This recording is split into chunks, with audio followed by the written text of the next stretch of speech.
Good morning students. આજે આપણે ખાસ કરીને કેટલાક પ્રેક્ટિકલ નોલેજ અને આલ્કોહોલ વચ્ચેના ભેદ, આલ્કોહોલ ફિનોલ વચ્ચેના ભેદ, આલ્કોહોલ અથવા ફિનોલ અને કાર્બોક્સિલિક એસિડ વચ્ચેના ભેદ ની વાત કરવી છે. બરાબર ને? કેમ કે એને રિલેટેડ પ્રશ્નો ઘણી વખત આવી જાય છે.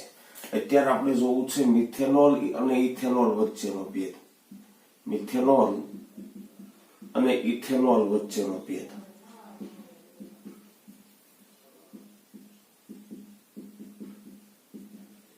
બરાબર?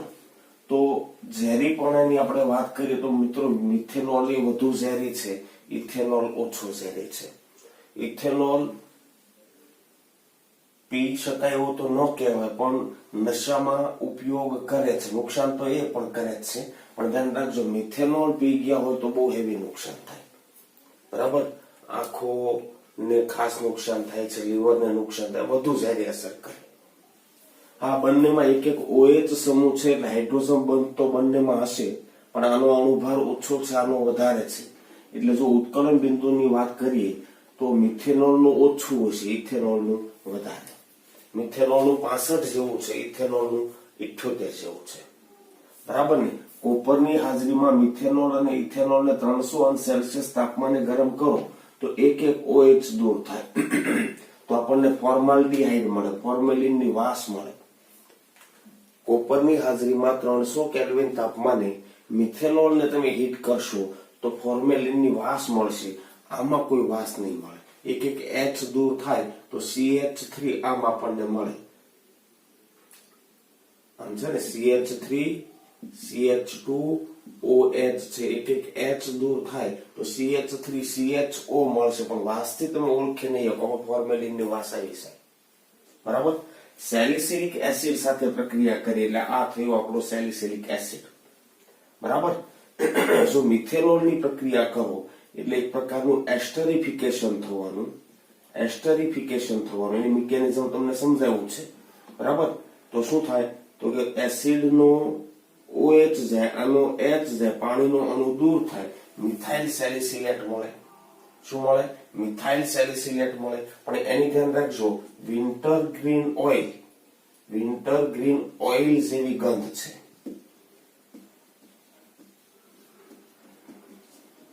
બરાબર? એક પ્રકારની વનસ્પતિનું તેલ છે, ધ્યાન રાખજો. બરાબર? ઔષધીય મહત્વ ધરાવતું. બરાબર ને? તો એવી ગંધ આવે. મિથેનોલ સાથે સેલિસિલિક એસિડનું એસ્ટરિફિકેશન કરાવો તો, પણ ઇથેનોલ સાથે કરાવો તો ઇથાઇલ સેલિસિલેટ મળે. એની ખાસ વિશિષ્ટ ગંધ નથી મળતી. બરાબર? કોઈ ખાસ સુવાસ નથી. તો ઓળખી શકો વિન્ટર ગ્રીન જેવી ગંધ જો સેલિસિલિક એસિડ સાથે આવી ગઈ તો એ મિથેનોલ છે, ન આવી તો એ ઇથેનોલ છે. મિત્રો સેલિસિલિક એસિડની જ વાત થઈ છે. જો ફિનોલ સાથે એસ્ટરિફિકેશન કરાવું તો અહીંયા આગળ ધ્યાન રાખજો, COOCH3 આવ્યો મિથેનોલ સાથે, ઇથેનોલ સાથે C2H5 આવ્યું તો અહીંયા શું આવે? ફિનાઇલ રિંગ આવે, PH. બરાબર? આને શું કહેવાય? ફિનાઇલ સેલિસિલેટ, ફિનાઇલ સેલિસિલેટ. બરાબર? અને જો તમે એસિડ ક્લોરાઇડ સાથે પ્રક્રિયા કરાવો, બરાબર, તો ધ્યાન રાખજો OH સમૂહની પ્રક્રિયા થશે. આનો H જાય, આનો Cl જાય, આનો H, આનો Cl, HCl છૂટો પડે. બરાબર? અહીંયા એસ્ટર મળી જાય. બરાબર? એટલે ઇથેનોએટ બનશે, ધ્યાન રાખજો. અહીંયા આગળ તો બેન્ઝોએટ બનતો તો અહીં ઇથેનોએટ બને. મિત્રો આ એક પ્રકારની ઔષધિ છે, એસ્પિરિન. બરાબર? સેલિસિલિક એસિડની બનાવટ તો આપણે શીખી ગયા છીએ. એક સ્ટેપ આગળ કરી નાખો, એસાઇલેશન કરી નાખો. આ પ્રક્રિયાને એસાઇલેશન કહેવાય, એસ્ટરીકરણ તો ન કહેવાય, પણ એસાઇલેશન કરી નાખો. બરાબર? તો એસ્પિરિન મળે. એક પ્રકારનો એનાલ્જેસિક ઔષધ છે, વેદનાહારક ઔષધ છે. કેવો છે? વેદનાહારક ઔષધ છે. હવે માની લો કે આલ્કોહોલ તમને આપ્યા છે, એમાંથી પ્રયોગશાળામાં તમારે પ્રાથમિક આલ્કોહોલ, દ્વિતીયક આલ્કોહોલ, તૃતીયક આલ્કોહોલ વચ્ચેનો ભેદ સ્પષ્ટ કરવો હોય તો એના માટે આપણે આગળ જોઈએ છો. બરાબર? એમાં એક તો તમે શીખી ગયા છો, લુકાસ કસોટી. મિત્રો એના પછી પ્રયોગશાળામાં તમને આપેલો આલ્કોહોલ પ્રાથમિક છે, દ્વિતીયક છે કે તૃતીયક છે તમારે નક્કી કરવું હોય તો એના માટે 3 કસોટી થાય છે. એમાં પહેલી લુકાસ કસોટી આપણી રેગ્યુલર થિયરીમાં આવી ગયેલી છે મિત્રો. એને તમને આપેલા આલ્કોહોલ સાથે નિર્જળ ZnCl2 ની HCl સાથે પ્રક્રિયા કરો તો તમને ખબર છે SN1 મિકેનિઝમ પ્રમાણે આલ્કોહોલમાંથી આલ્કાઇલ હેલાઇડ બનતો હતો. OH ના સ્થાને Cl આવતો હતો. આલ્કોહોલ દ્રાવ્ય જ હતો ને આ હેલાઇડ બની અદ્રાવ્ય હતો. એટલે દ્રાવણ છે અસ્વચ્છ બને અથવા તો ડહોળું બને. કેવું બને? ડહોળું બને. પણ એકાદી મિનિટમાં તરત જ ડહોળું બની જાય. તેલી બિંદુઓ સપાટી ઉપર આવવા મળે તો સમજવાનું પ્રક્રિયા ફાસ્ટ એટલે 3-0 આલ્કોહોલ છે. 5 મિનિટની રાહ જોયા પછી દ્રાવણ અસ્વચ્છ બને અથવા તો ડહોળું બને તો તમારે સમજવાનું કે એ આલ્કોહોલ 2-0 છે. બરાબર. બનવાનો બધામાં OH ને હટાવીને કોણ આવવાનું? Cl, halogen. બરાબર. હેલો આલ્કેનની બનાવટમાં પણ શીખ્યા છો અને આલ્કોહોલની પ્રક્રિયાઓમાં પણ શીખ્યા છો. પણ પ્રાથમિક હોય તો SN1 ઘણી મુશ્કેલ છે. એટલે ઓરડાના તાપમાને તો દ્રાવણ ચોખ્ખું જ રહેવાનું, ડહોળું નહીં બને. પણ જો કદાચ એને 30 મિનિટ સુધી તમે હીટ કરો તો OH ને હટાવીને હેલોજન આવી શકે તો દ્રાવણ થોડું ડહોળું બને. તો પ્રક્રિયાનું રિઝલ્ટ તમને કેટલા સમયમાં મળે છે? તરત મળે છે પ્રાથમિક, 5 મિનિટ પછી મળે છે દ્વિતીય, અને ઓરડાના તાપમાને નથી મળતું. સામાન્ય તાપમાને આપણે પ્રયોગશાળામાં કસોટી કરતા હોય તો એ કયો છે? પ્રાથમિક આલ્કોહોલ છે. બરાબર. એના પછી નંબર 2 આપણે જોવાના છીએ એ છે વિક્ટર મેયર કસોટી. કઈ કસોટી? વિક્ટર મેયર કસોટી. મિત્રો આ નથી આપી એટલે આપણે થોડી વિગતે જોઈએ. ટેક્સ્ટ બુકમાં આ નથી. મિત્રો પ્રાથમિક, દ્વિતીયક અને તૃતીયક આલ્કોહોલનો ભેદ મારે પ્રયોગશાળામાં નક્કી કરવો છે તો એક બીજી રીત પણ છે, એ છે વિક્ટર મેયર કસોટી. બરાબર. તમારે 3 અલગ અલગ ટેસ્ટ ટ્યુબની અંદર અથવા તો પાત્રની અંદર પ્રાથમિક આલ્કોહોલ, દ્વિતીયક આલ્કોહોલ, તૃતીયક આલ્કોહોલ લેવાનું. બરાબર ને? ત્રણેયની કોમન પ્રક્રિયા કરવાની છે. ધ્યાન રાખજો. લાલ ફોસ્ફરસની હાજરીમાં I2 સાથે, લાલ ફોસ્ફરસની હાજરીમાં I2 સાથે, લાલ ફોસ્ફરસની હાજરીમાં I2 સાથે. તો OH નું કેન્દ્ર અનુરાગી વિસ્થાપન થઈને I બનશે.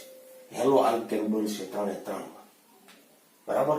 જેમ PI3 વડે થતું હોય એ રીતે. બરાબર. એના પછી એની પ્રક્રિયા કરવાની છે સિલ્વર નાઇટ્રાઇટ સાથે. બરાબર ને? તો I ને હટાવીને નાઇટ્રો ગ્રુપ આવશે, નાઇટ્રો આલ્કેન મળશે આપણને પ્રાથમિક, દ્વિતીયક અને તૃતીયક. બરાબર. ત્યાર પછી એની પ્રક્રિયા કરવાની છે નાઇટ્રસ એસિડ સાથે. કોની સાથે? નાઇટ્રસ એસિડ સાથે. તો નાઇટ્રો થી આલ્ફા કાર્બન એસિડિક હાઇડ્રોજન હોય, આલ્ફા કાર્બન ઉપરનો એસિડિક હાઇડ્રોજન હોય અને આલ્ફા કાર્બન ઉપરનો એસિડિક હાઇડ્રોજન નથી. બરાબર. એની નાઇટ્રસ એસિડ સાથે પ્રક્રિયા થાય તો નાઇટ્રસ એસિડ છે ધ્યાન રાખજો 2 હાઇડ્રોજન ને હટાવીને N ડબલ બોન્ડ OH બનાવે અને નાઇટ્રોલિક એસિડ કહેવાય. આ H એસિડિક હશે. બરાબર ને? AH એસિડિક હશે. નાઇટ્રોલિક એસિડ મળે વાદળી રંગ. બરાબર. લાલ ફોસ્ફરસ I2 સાથે AgNO2 સાથે 3 ની પ્રક્રિયા કોમન થશે. પછી નાઇટ્રસ એસિડ આમ તો આપણે મેળવશું કઈ રીતે? તો કે NaNO2 વત્તા HCl. બરાબર. તો નાઇટ્રસ એસિડ મળશે. પ્રક્રિયા મિશ્રણમાં બનાવવું પડે 3 માં. તો આમાં ધ્યાન રાખજો NOH મળશે. અહીંયા આગળ કાર્બન સાથે એક જ હાઇડ્રોજન છે, સિંગલ બંધ થી નાઇટ્રોજન, ડબલ બંધ O. બરાબર. આભાસી નાઇટ્રોલિક એસિડ મળશે. બરાબર. પણ નાઇટ્રોલિક એસિડ નો રંગ વાદળી છે, આનો વાદળી છે. થોડો રંગની તીવ્રતામાં ફેર હશે. પણ અહીંયા તો હાઇડ્રોજન છે જ નહીં. પ્રક્રિયા ન થાય, કોઈ રંગ નહીં મળે, રંગવિહીન. અહીંયા સુધીની પ્રક્રિયામાં P વત્તા I2 AgNO2 HNO2 સાથેની પ્રક્રિયામાં જો દ્રાવણ ક્લિયર રહ્યું, રંગવિહીન રહ્યું તો એ 3-0 આલ્કોહોલ. વાદળી થઈ ગયું તો ધ્યાન રાખજો એ 1-0 કે 2-0 હોઈ શકે. કઈ વાંધો નહીં. એ દ્રાવણ વાદળી થઈ ગયું છે એમાં NaOH નાખો. વાદળી થઈ ગયું છે એમાં NaOH નાખો તો H+ ને હટાવીને Na આવી શકે આમાં. એટલે સોડિયમ નાઇટ્રોલેટ મળે, રંગ બદલાઈ જશે, લાલ થઈ જશે. બરાબર. આ ગ્રુપના કારણે જ રંગ છે. બરાબર, રંગ લાલ થઈ જશે. પણ અહીંયા તો H હટે એમ છે નહીં. NaOH સાથે પ્રક્રિયા ન થાય, દ્રાવણનો રંગ વાદળીનો વાદળી જ રહે. બરાબર, વાદળીમાંથી જો લાલ થઈ જાય NaOH નાખતા તો સમજવાનું પ્રાથમિક આલ્કોહોલ, અને વાદળીનો વાદળી જ રહ્યો NaOH નાખતા દ્વિ0. બરાબર, નાઇટ્રસ એસિડ સાથે કોઈ રંગ જ ન આપ્યો તો 3-0. બરાબર છે. એટલે આમ તો પ્રક્રિયાની સિરીઝ આપણે કરી, P + I2 AgNO2 HNO2 અને NaOH. બરાબર ને. પણ આમાં તો પહેલી બે પ્રક્રિયા, ત્રણ પ્રક્રિયામાં ફેસલો આવી જાય છે. પહેલી ત્રણ પ્રક્રિયામાં વાદળી રંગ સરખો મળે છે, પછી NaOH વડે ફેસલો આવશે, લાલ રંગ થઈ જાય છે કે નહીં. બરાબર, તો આ રીતે તમે પ્રાથમિક, દ્વિતીયક અને તૃતીયક આલ્કોહોલ છે એમને તમે ઓળખી શકો છો. બરાબર ને. હજી પણ એક છે ક્રોમેટ ટેસ્ટ.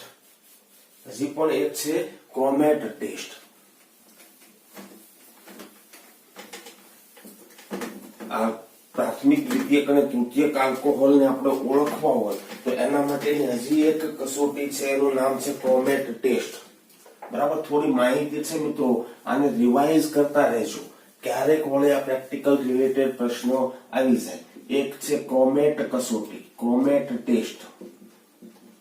બરાબર ને. તમારી પાસે પ્રાથમિક આલ્કોહોલ હોય એટલે આવો હોવાનો CH3CH2OH 10. બરાબર ને. અને K2Cr2O7 in H2SO4 એક પ્રકારનું ઓક્સિડેશન જ છે, ધ્યાન રાખજો. તો આપણને શું મળવાનું? તો કે એસિડ મળશે, એસિટિક એસિડ, અને વત્તા શું મળવાનું? Cr+3 આનો રંગ લીલો. આનો રંગ કેવો? લીલો. મતલબમાં ક્રોમિક એસિડ આમાંથી H2CrO4 મળશે. શું મળશે આપણને? H2CrO4, અને ક્રોમિક એસિડ કહેવાય. ક્રોમિક એસિડ પોતે રિડક્શન પામે છે, સામેવાળાનું ઓક્સિડેશન કરે છે, લીલો રંગ આપે તો પ્રાથમિક. પણ માની લો કે દ્વિતીયક આલ્કોહોલ હોય, CH3CHOH CH3, આની સેમ ટુ સેમ ઓક્સિડેશનની પ્રક્રિયા કરો ક્રોમિક એસિડ સાથે. બરાબર ને. તો આમાંથી મિત્રો કીટોન મળશે આપણને, તમને ખબર છે. એટલે આનું ઓક્સિડેશન કરી શકે તો ક્રોમિક એસિડ રિડક્શન પામીને શું બનાવે? Cr+3. રેડોક્સ બેલેન્સ ઉપર આપણે નથી જોતા, પણ આ લીલો રંગ આપે. લીલો રંગ આપે તો પ્રાથમિક કે દ્વિતીયક હોઈ શકે છે આ 2,0 આલ્કોહોલ. પણ માની લો કે આમ છે, કાર્બન સાથે CH3 અહીંયા આગળ OH, મતલબ કે 3,0 છે. કેવો છે? 3,0 છે. સેમ ટુ સેમ ક્રોમિક એસિડ વડે ઓક્સિડેશનની પ્રક્રિયા કરવાનો પ્રયાસ કરો, ઓક્સિડેશન ન થાય. મતલબ કે કોઈ રંગ ન મળે. બરાબર ને. તો કસોટી થઈ જાય, લીલો રંગ પ્રાથમિક, દ્વિતીયકમાં મળશે, તૃતીયકમાં તો લીલો રંગ મળવાનો જ નથી, ક્રોમિક એસિડનું રિડક્શન થવાનું નથી, એટલે આનું ઓક્સિડેશન થવાનું નથી. લીલો રંગ મળે તો જોવાનું એસિડ મળે છે કે કીટોન મળે છે. બરાબર, એસિડ મળે છે કે કીટોન મળે છે. તો એના આધારે તમે પ્રાથમિક, દ્વિતીયક અને તૃતીયક આલ્કોહોલ છે એનો ભેદ સ્પષ્ટ કરી શકો, અથવા તો ઓળખી બતાવી શકો પ્રયોગશાળામાં કે આ પ્રાથમિક છે, દ્વિતીયક છે કે તૃતીયક છે. મિત્રો, કેટલીક આલ્કોહોલ વિશેની સામાન્ય માહિતી આપણે જોઈ છે. કેટલાક શબ્દો આવે તમને ખબર પડવી જોઈએ. બરાબર, આલ્કોહોલમાં મિથેનોલ થી આઇસોપ્રોપાઇલ આલ્કોહોલ થી ઇથેનોલ તરફ જાવ, ઝેરીપણું ઘટતું જાય છે. બધા આલ્કોહોલમાં સૌથી વધારે ઝેરી મિથેનોલ છે, પછી આઇસોપ્રોપાઇલ આલ્કોહોલ અને પછી ઇથેનોલ. બરાબર ને. ઝેરીપણું ઓછું છે પણ એટલો સારો ન કહેવાય, ધ્યાન રાખજો, પાણીની જેમ વાપરવું. બરાબર. એના પછી આગળ વધીએ. સંપૂર્ણ આલ્કોહોલ શબ્દ વાપર્યો હોય એટલે શુદ્ધ આલ્કોહોલ સમજવો, 99.5 થી 100%. બરાબર, સમજો છો? આ થોડાક વ્યાપારિક નામ પણ છે, ધ્યાન રાખજો. પાવર આલ્કોહોલ, જેમ પાવર પેટ્રોલ આવે એમ પાવર આલ્કોહોલ શબ્દ વાપર્યો હોય તો તમારે સમજવાનું રેક્ટિફાયર સ્પિરિટ અને બેન્ઝીન. 95% જેવો શુદ્ધ ઇથેનોલ હોય ને રેક્ટિફાયર સ્પિરિટ કહેવાય, 5% જેવું પાણી અને બેન્ઝીન નું મિશ્રણ હોય તો ધ્યાન રાખજો, પેટ્રોલ તરીકે એ પાવર ઉત્પાદનમાં વાપરી શકાય. અમેરિકાની અંદર વપરાય છે આલ્કોહોલ ફ્યુઅલ તરીકે, ધ્યાન રાખજો. તો પાવર આલ્કોહોલ રેક્ટિફાયર સ્પિરિટ અને બેન્ઝીનનું મિશ્રણ છે. મિથાઇલેટેડ સ્પિરિટ મિત્રો એ મિથેનોલ, પિરિડીન, ખનિજ નેપ્થા અને પેટ્રોલિયમ માંથી મળતો નેપ્થા એક પ્રકારનો દ્રાવક અને રેક્ટિફાયર સ્પિરિટ નું મિશ્રણ છે. બરાબર, ખ્યાલ આવે છે? ખાલી નેપ્થા કે એને મિથેનોલ, પિરિડીન, ખનિજ તેલ અને રેક્ટિફાયર સ્પિરિટ દ્રાવક તરીકે વાપરી શકાય. કોઈ ટૂંકમાં માણસોના કામમાં વાપરી શકાય નહીં. વુડ સ્પિરિટ શબ્દ વાપર્યો હોય તો ધ્યાન રાખજો, તમારે સમજવાનું છે 70% મિથેનોલ, બાકીનું પાણી હોય. બરાબર ને? વુડ રો સ્પિરિટ શબ્દ વાપર્યો હોય તો 90% ઇથેનોલ. બધામાં સ્પિરિટ તો આવશે જ, ધ્યાન રાખજો. ખ્યાલ આવે છે? મિથાઇલેટેડ સ્પિરિટ, વુડ સ્પિરિટ, હે ને, વુડ રો સ્પિરિટ. બરાબર, ખાલી વોશ શબ્દ વાપર્યો તો ઇથેનોલ. કેમ કે ધ્યાન રાખજો, ઔદ્યોગિક નિપજોને વોશિંગ કરવા માટે ઇથેનોલ, એસિટોન આ બધા સારા વપરાય. રેક્ટિફાયર સ્પિરિટ શબ્દ વાપર્યો હોય તો 95.5% ઇથેનોલ અને 4.5% પાણી. આનાથી વધારે શુદ્ધ આલ્કોહોલ વિભાગીય નિસ્યંદનથી છૂટો પાડી શકાતો નથી. એટલે કે આ બની જવાનું એઝિયોટ્રોપિક મિશ્રણ. કેવું બની જવાનું? એઝિયોટ્રોપિક મિશ્રણ. બરાબર ને? તો આલ્કોહોલનું એઝિયોટ્રોપિક મિશ્રણ બનેલું હોય એના માટે શબ્દ મિત્રો રેક્ટિફાયર સ્પિરિટ પણ વાપરી શકાય છે. થોડી માહિતી છે પણ થોડું રિપીટ કરતા રહેજો, ક્યારેક ક્યારેક કામમાં આવી જાય એવું છે. બરાબર, એના પછી એક બહુ મહત્વની વાત કરીએ આપણે કે ફિનોલ અને કાર્બોક્સિલિક એસિડને પ્રયોગશાળામાં તમારે છૂટા પાડવા હોય તો કોઈ એસિડ આપ્યો છે અને ફિનોલ આપ્યો છે. લિટમસ કસોટી તો બે સરખી આપવાના, બંને એસિડ છે એટલે. પૂરા લિટમસને લાલ બનાવશે, એસિડ છે એટલે. બરાબર ને? તો એમ તો ખબર નહીં પડે તમને. તો એના માટેની એક સ્પેશિયલ કસોટી છે, ધ્યાન રાખજો. ફિનોલ અને આ કાર્બોક્સિલિક એસિડ સક્રિય ધાતુ સોડિયમ સાથે પ્રક્રિયા આપે, NaOH સાથે આપે તો સરખી આપવાનું. તો ભેદ કોનાથી કરશો? તો કે ધ્યાન રાખજો, એક નિર્બળ બેઝ લો. NaHCO3 થોડો નિર્બળ બેઝ છે, NaOH ની સરખામણીમાં તો નિર્બળ જ છે. એની સાથે બંનેની પ્રક્રિયા કરી. જો તમને CO2 વાયુના ઉભરા મળે તો એ કાર્બોક્સિલિક એસિડ છે. લિટમસ કસોટી આપી દીધી, બંને સરખી. અને જો CO2 ના ઉભરા ન મળે તો એ ફિનોલ છે. રીઝન શું? આનું ધ્યાન રાખજો. રીઝન સમજવું ખાસ જરૂરી છે. માની લો કે મારી પાસે ફિનોલ એ આપણો એસિડ, એમાં સોડિયમ બાયકાર્બોનેટ નું સંતૃપ્ત દ્રાવણ તમને પ્રયોગશાળામાં બનાવીને આપેલું હોય. બરાબર ને? ખ્યાલ આવે છે? પ્રયોગ પોથીની જ આ પ્રક્રિયા છે.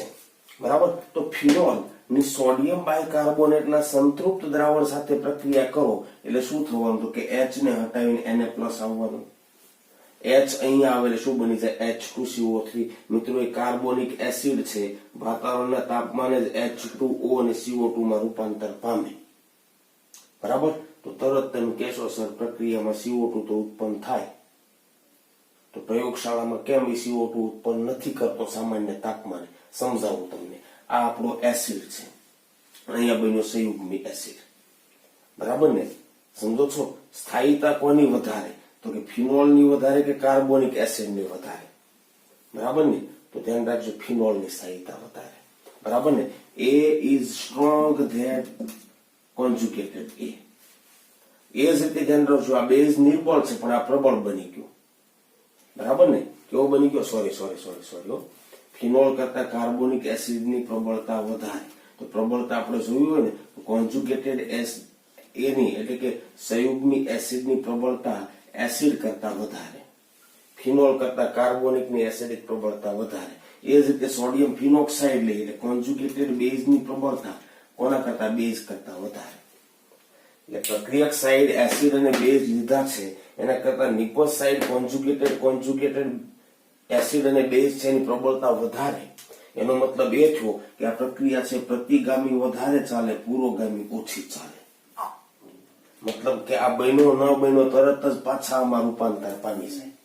એટલે કાર્બોનિક એસિડ તો ત્યાં રહેવાનો કોઈ સવાલ નથી. જો રહેતો હોત તો CO2 ના ઉભરા આપે. ફરી બોલું છું, કોન્જુગેટેડ એસિડ કરતા વધારે પ્રબળ છે. બરાબર ને? પ્રબળતાની વાત કરીએ આપણે, એસિડ પ્રબળતા એની પ્રબળતા વધારે, ક્રિયાશીલતા વધારે, એટલે આ બંનેની ક્રિયાશીલતા આની કરતા વધારે, પ્રતિગામી પ્રક્રિયા વધારે આપે. પણ કાર્બોક્સિલિક એસિડ CO2 ના ઉભરા આપે છે, એનો મતલબ શું થયો? ધ્યાનથી સમજો. આ કાર્બોક્સિલિક એસિડ સંયુગ્મી એસિડ કરતા વધારે પ્રબળ છે. આપણે એસિડની પ્રબળતાનો ક્રમ તો જોયો જ છે. A is more strong than conjugated A. એ જ રીતે ધ્યાન રાખજો, NaHCO3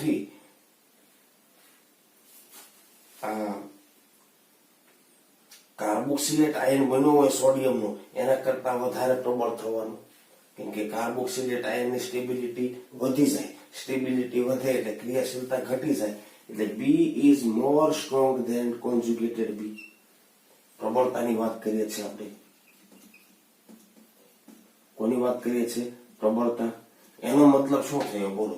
પ્રક્રિયકોની પ્રબળતા નિપજો કરતા વધારે છે.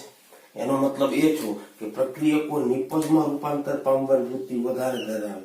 ફોરવર્ડ રિએક્શન વધારે થાય, બેકવર્ડ રિએક્શન ઓછી થાય. ફોરવર્ડ વધારે થાય એટલે કાર્બોનિક એસિડ મળે, તો એમાંથી CO2 અને H2O છૂટા પડે. CO2 વાયુ છે, એના ઉભરા મળે તમને, બરાબર ને? તો પ્રયોગશાળામાં મેઇન આ પ્રક્રિયા છે, ધ્યાન રાખજો. ફિનોલિક એસિડ અને કાર્બોક્સિલિક એસિડ ની વચ્ચેનો ભેદ પારખવા માટે, બરાબર? સોડિયમ બાયકાર્બોનેટનું સંતૃપ્ત દ્રાવણ લેવાનું, થોડું સાંદ્ર દ્રાવણ લેવાનું, CO2 ના ઉભરા મળે છે કે નહીં એ આપણે ચેક કરવાનું છે. મિત્રો, આલ્કોહોલની એક પ્રક્રિયા થોડી અલગથી આપણે યાદ રાખવાની છે. આમ તો મેં જૈવિક અણુઓમાં ગ્લુકોઝની પર આયોડિક એસિડ, આનું નામ શું છે? પર આયોડિક એસિડ સાથેની પ્રક્રિયા મેં તમને શીખવી છે. બસ એ જ છે અહીંયા આગળ. પર આયોડિક એસિડ એક સારો ઓક્સિડેશન કરતા છે, પણ એના માટે કન્ડિશન શું? તો કે નજીકના બે OH હોવા જોઈએ. પાસેના કાર્બન, નજીકના કાર્બન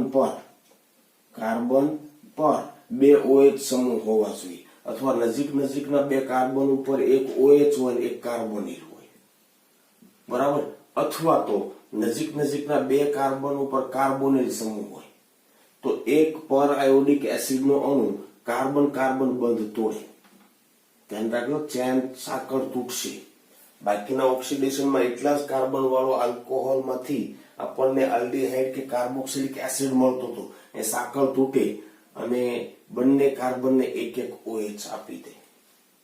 દાખલા તરીકે ચાલો આનું ઓક્સિડેશન કરી આપણે, ગ્લિસરોલ કહેવાય એને, તો અહીંયાથી સાંકળ તૂટે, અહીંયાથી સાંકળ તૂટે, અહીંયા OH આપે, અહીંયા OH આપે, અહીંયા OH.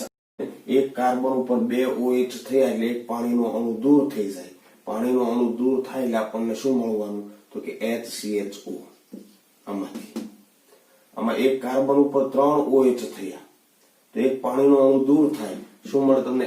HCOOH. એક OH તો બચવાનો, આ બે માંથી પાણીનો અણુ દૂર થાય, પછી શું મળશે આપણને? HCHO.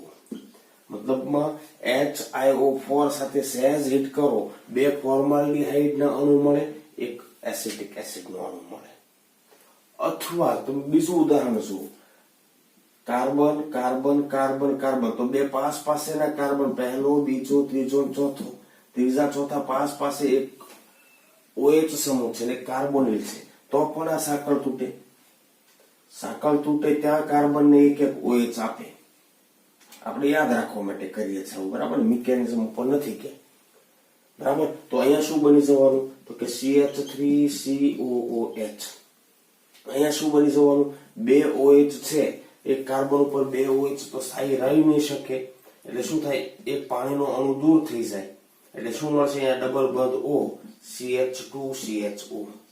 એટલે આ બે આલ્ડીહાઇડ સમૂહ મળે, એના ઉપર આવી નિપજ મળે આપણને, બરાબર ને? અહીંયા આગળ જોઈ શકો છો કાર્બોનિલ, પણ અહીંયા તો કાર્બન પછી આલ્ડીહાઇડ જાય, પાસે નો કહેવાય. હા, અહીંયા પાસે છે, તૂટે. કાર્બોનિલ અને OH પાસે છે, તૂટે. અહીંયા નો કહેવાય, ધ્યાન રાખજો. કાર્બન સાથે OH નથી, CH2OH, બે જગ્યાએ તૂટે. બરાબર ને. તૂટે એટલે જ્યાં તૂટે ત્યાં એક એક OH દાખલ થાય. તો અહીંયા OH આવે, અહીંયા OH આવે, અહીંયા તૂટ્યું છે એટલે OH આવે, OH આવે. બરાબર. તો ધ્યાન રાખજો COOH એટલે કાર્બોક્સિલિક બની જવાનું. બે OH પાણીનો અણુ દૂર થઈને CHO બની જવાનું. કાર્બન ડબલ બંધ O સાથે બે OH પાણીનો અણુ દૂર થાય, પાણીનો અણુ દૂર થાય એટલે શું બની જવાનું? HCHO સોરી HCOOH બની જવાનું. પાણીનો અણુ દૂર થાય ને, અરે સોરી, પાણીનો અણુ દૂર થાય એટલે CO2 બની જવાનું. જોઈએ ચાલો શું મળશે આપણને પ્રોડક્ટ એ જુઓ. આમ થવાનું આ CH2OH એમના એમ ફિક્સ રહેવાના, આ CHO ફિક્સ રહેવાના, CO હતા OH આવ્યા COOH થઈ જશે. બરાબર. અહીંયા OH હતા એક બીજો OH આવ્યો, પાણીનો અણુ દૂર થઈને CHO થઈ જશે. અહીંયા આગળ શું થયું તો કે ધ્યાન રાખજો H2CO3 બન્યું. હા H2CO3 એટલે આમાંથી તો CO2 છૂટો પડી જાય, CO2 વત્તા, બરાબર, એમાંથી CO2 છૂટું પડી જાય, બસ બીજું કઈ નહીં, વત્તા H2O. બરાબર, વત્તા H2O મતલબમાં પોલીહાઇડ્રોક્સી હોય પાસે, બરાબર ને, આલ્કોહોલ, તો એના ઓક્સિડેશન માટે તમે પર આયોડિક એસિડ નો ઉપયોગ કરી શકશો. સાંકળ પણ તૂટે છે, ધ્યાન રાખજો, સાંકળ પણ તૂટે છે.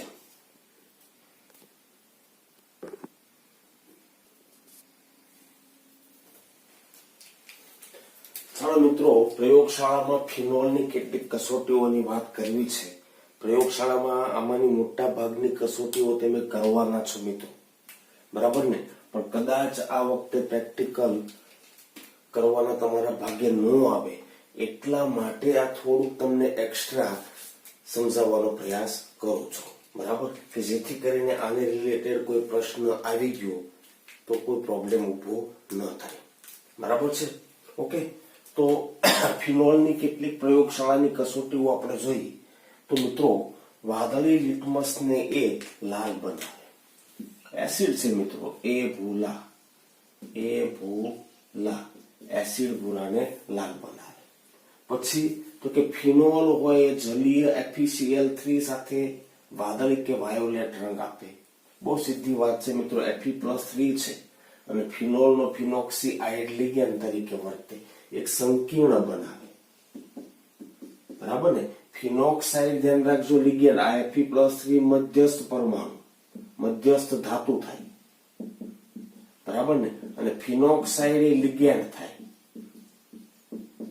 શું થાય? લિગેન્ડ થાય. અને એ સંકીર્ણ રંગ માટે જાણીતા હોય, વાદળી વાયોલેટ રંગ મળે ફિનોલ આઝાદ. ઇથેનોલ લીધો જ ન આપી શકે. ઇથેનોલ આપ્યો હોય તો એનો ઇથોક્સાઇડ એટલો બધો સ્ટેબલ ન હોય, ફિનોક્સાઇડ સ્ટેબલ હોય સંસ્પંદનના કારણે. બરાબર ને. તમારે કદાચ નોટ તફાવત કાઢવો, તફાવત કાઢી શકો. આ કસોટી ઇથેનોલ ન આપે, ઇથેનોલ ન આપી શકે, ધ્યાન રાખજો. બરાબર. એના પછી બહુ મહત્વની એક કસોટી છે ફિનોલની લિબરમેન નાઇટ્રોસો અથવા લિબરમાન નાઇટ્રોસો કસોટી. બરાબર. તો ફિનોલની મિત્રો સાંદ્ર H2SO4 ની હાજરીમાં NaNO2 સાથે પ્રક્રિયા કરવાની. તો મિત્રો લાલ રંગ મળે. લાલ રંગ કોના કારણે મળે છે સમજીએ આપણે. આ આપણો ફિનોલ છે, બરાબર. તો એમાં પેરા પોઝિશન ઉપર રહેલો હાઇડ્રોજન છે, સંસ્પંદનના કારણે એસિડિક બને અને એની NaNO2 વત્તા H2SO4 એટલે Na2SO4 બનશે. શું બનશે? Na2SO4 બનશે. બરાબર ને. HNO2 મળશે, એનો અહીં આગળ NO આવી જાય એટલે પેરા નાઇટ્રોસો ફિનોલ બન્યો. અને એમાં ધ્યાન રાખજો, ક્વિનોલ બંધારણ બની શકે. બરાબર. અને એટલા માટે લાલ રંગ દર્શાવે, નાઇટ્રોસો રંગ આપે. બરાબર. પણ એનું માધ્યમ બેઝિક કરશો તમે, એનું માધ્યમ બેઝિક કરશો તો ધ્યાન રાખજો આ H+ હટી શકે, ફિનોક્સાઇડ બને, આનું ક્વિનોલ બંધારણ રંગ બદલાઈ શકે, એનો વાદળી રંગ થઈ જાય. લિબરમાન નાઇટ્રોસો ધ્યાન રાખજો, એક આપણને પેરા નાઇટ્રોસો ફિનોલ મળે છે એટલા માટે. બરાબર. ફિનોલ વત્તા NaNO2 વત્તા H2SO4. બરાબર. લાલ રંગ, બેઝ ઉમેરો વાદળી રંગ.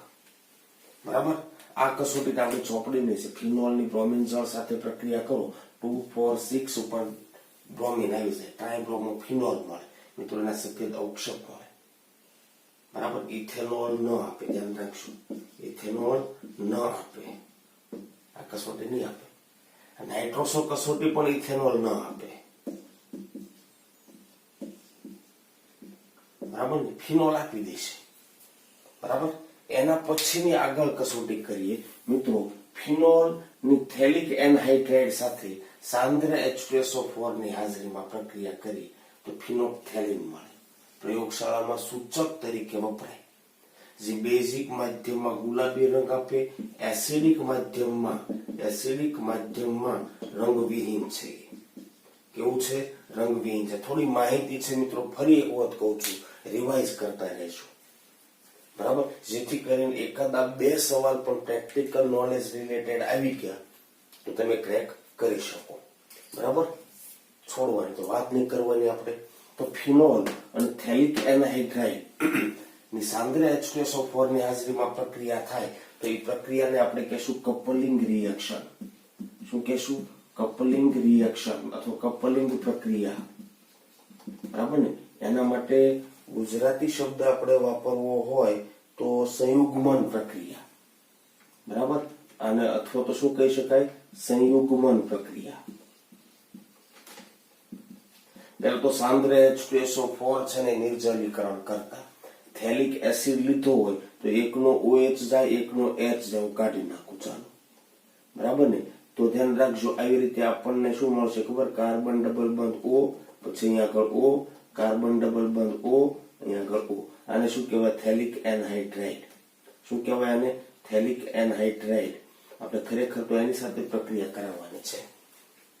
બરાબર, થેલિક એસિડ માંથી એક પાણીનું અણુ દૂર થયું. હવે તમને ખબર છે કે આવા એસિડિક માધ્યમમાં ફિનોલનો પેરા પોઝિશન છે એસિડિક છે, ત્યાંથી H+ છૂટા પડી શકે. એવા 2 ફિનોલના 2 H+ છૂટા પડી શકે અને આની સાથે પ્રક્રિયા કરે.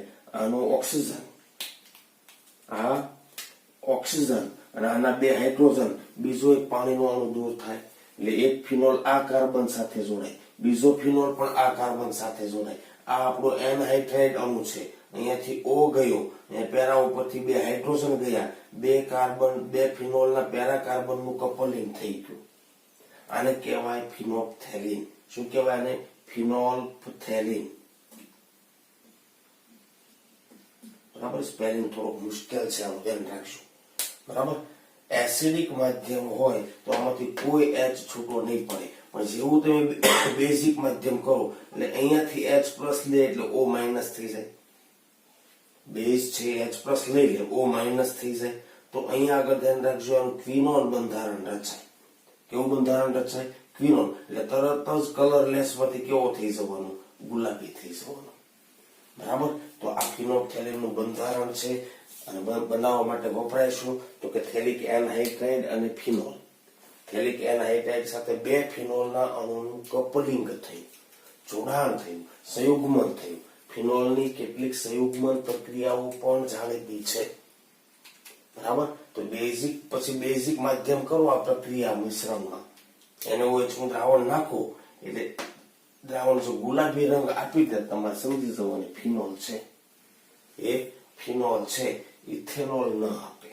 આ કસોટી પણ ઇથેનોલ ન આપે, ધ્યાન રાખજો. ઇથેનોલ નહીં આપે. બરાબર છે, ફિનોલ બનાવવાની પ્રક્રિયા છે, ધ્યાન રાખજો. ફિનોપ્થેલિન બનાવવાની પ્રક્રિયા છે આ.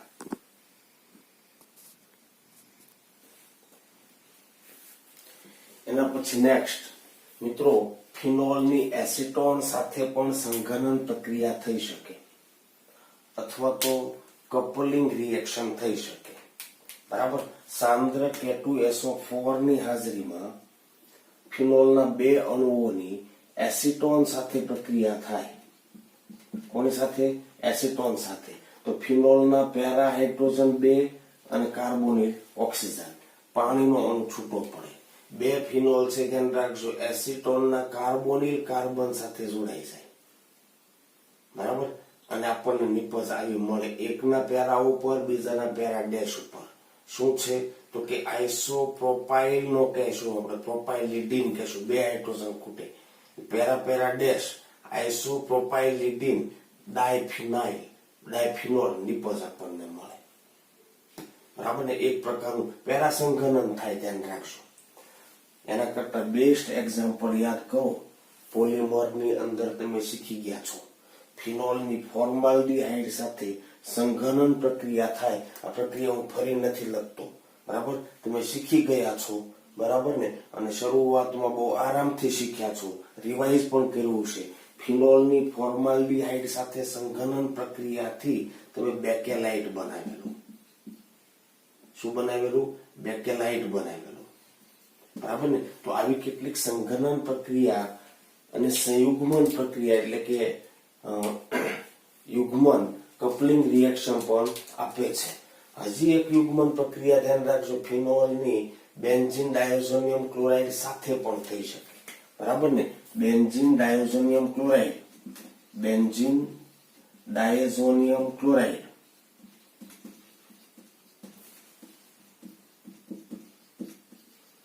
સાથે સંયુગ્મન, બરાબર ને. પ્રયોગશાળામાં કસોટી કરવાની આવે છે એટલા માટે હું તમને કરાવી દઉં છું. બેન્ઝીન ડાયોઝોનિયમ ક્લોરાઇડ ક્ષાર એટલે આવો હોવાનો. બેન્ઝીન રિંગ અહીંયા લઉં છું, બેન્ઝીન રિંગ ની સાથે N2+Cl, બેન્ઝીન ડાયોઝોનિયમ ક્લોરાઇડ ક્ષાર. આની પ્રક્રિયા હું કરાવું કોની સાથે? ફિનોલ સાથે. કોની સાથે કરાવું? ફિનોલ સાથે. તો ફિનોલ નો ધ્યાન રાખજો, પેરા હાઇડ્રોજન એસિડિક હાઇડ્રોજન તરીકે વર્તશે. કેવા તરીકે વર્તશે? એસિડિક હાઇડ્રોજન તરીકે, બરાબર ને. અને ધ્યાન રાખજો, જલીય NaOH ની હાજરીમાં કપલિંગ કરાવવાનું, તાપમાન ઠંડુ રાખવાનું. તો શું થાય તો કે બહુ સિમ્પલ વસ્તુ, આનો Cl જાય, આનો H જાય, એટલે કે N પ્લસ આપણો બની ગયો ઇલેક્ટ્રોફાઇલ. શું બની ગયું? ઇલેક્ટ્રોફાઇલ. તો બેન્ઝીનની પેરા પોઝિશન છે, આ ઇલેક્ટ્રોફાઇલ ને સ્વીકારી લેશે.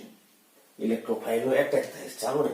ઇલેક્ટ્રોફાઇલ એટેક કરે, H હટી જાય, HCl છૂટો પડે, બરાબર ને. એટલે ધ્યાન રાખજો, ઇલેક્ટ્રોફિલિક સબસ્ટિટ્યુશન રિએક્શન થયા. કઈ રિએક્શન છે? ESR પ્રક્રિયા થાય, ધ્યાન રાખજો. જેમ નાઇટ્રેશન સલ્ફોનેશન થાય એમ, બરાબર. બેન્ઝીન ડાયઝો ગ્રુપ દાખલ થાય તો શું મળે આપણને? તો કે બેન્ઝીન રિંગ આ રીતે, એનું ડાયઝો ગ્રુપ, બરાબર, N ડબલ બોન્ડ N, પછી પેરા પોઝિશન ઉપર ફિનોલ સાથે જોડાય છે, બરાબર. પેરા પોઝિશન ઉપર ફિનોલ સાથે જોડાય છે, બરાબર. આ જે આપણને નિપજ મળી એનો રંગ મિત્રો ઓરેન્જ છે, નારંગી રંગની ડાય મળે. આને શું કહેવાય? નારંગી ડાય. પ્રયોગશાળામાં તમે બનાવી શકો છો, નારંગી રંગની ડાય બને, બરાબર. આને તમારે શું કહેવું હોય તો શું કહી શકાય? તો કે પેરા હાઇડ્રોક્સી એઝોબેન્ઝીન. શું કહેવાય આને? Para hydroxy azobenzene. Para hydroxy azobenzene. તો કે બીજી પણ કપલિંગ પ્રક્રિયા એઝોબેન્ઝીન તો આપે, પણ ફિનોલ સાથેની પ્રક્રિયાથી આવી નારંગી રંગની ડાયઝ મળે, બરાબર ને. ફિનોલની નિર્ણાયક કસોટી તમે આ કસોટી કરી શકો, બરાબર. એનિલિન સાથે આ ડાયઝો ગ્રુપનું તમે કપલિંગ કરાવો તો અલગ રંગની ડાય મળશે, પણ ફિનોલ સાથે નારંગી રંગની ડાય આપે, બરાબર. સંયુગ્મન પ્રક્રિયા છે, કપલિંગ રિએક્શન છે, બરાબર. બરાબર. આ સંઘનન પ્રક્રિયાની અંદર ધ્યાન રાખજો, શું થાય છે તો કે બે અણુના H અને O, પાણીનો સાદો અણુ છૂટો પડે, પોલિમર જેવું બને છે.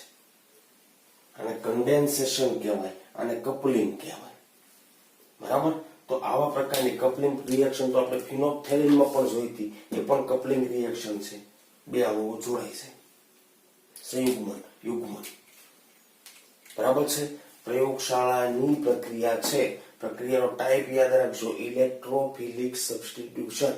જેમ બેન્ઝીનનું નાઇટ્રેશન સલ્ફોનેશન કરી એમ જ આ ઇલેક્ટ્રોફાઇલ છે. પેરા પોઝિશન ઉપર લાગશે, ઓર્થો ઉપર નહીં લાગે, બરાબર. કેમ કે ફિનોલ માટે ઓર્થો પેરા વધારે એક્ટિવ થવાની, કેમ કે બંને ઉપર નેગેટિવ ચાર્જ આવે છે, પણ અહીં ઓક્સિજનનો માઇનસ આ અસર કરશે, અહીંયા આગળ માઇનસ આ અસર થાય નહીં. બરાબર. એટલે પેરા વધારે એક્ટિવ, પેરા ઉપર કપલિંગ થશે. ઓકે મિત્રો. તો મિત્રો ફિનોલ આલ્કોહોલ ઇથરની મેક્સિમમ થિયરી મેં તમને શીખવી દીધી છે. તમારા ભાગે આવતું કામ હવે તમારે મેક્સિમમ પ્રશ્નો સોલ્વ કરવાના. કેટલાક લોકોના આવે છે ડિફિકલ્ટીના પ્રશ્નો, નથી આવતા એવું નહીં. બરાબર. પણ તમારે હજી વધુ ને વધુ પ્રશ્નો સોલ્વ કરી ડિફિકલ્ટીઓ આપણે પ્રશ્નોની પ્રેક્ટિસ બાકી તમારી. બરાબર છે. ઓકે. બાકી શીખવાનો ભાગ છે આપણે બધો પૂરો કરી દીધો છે. તો મિત્રો આપણે અહીંયા આગળ અટકીએ છીએ.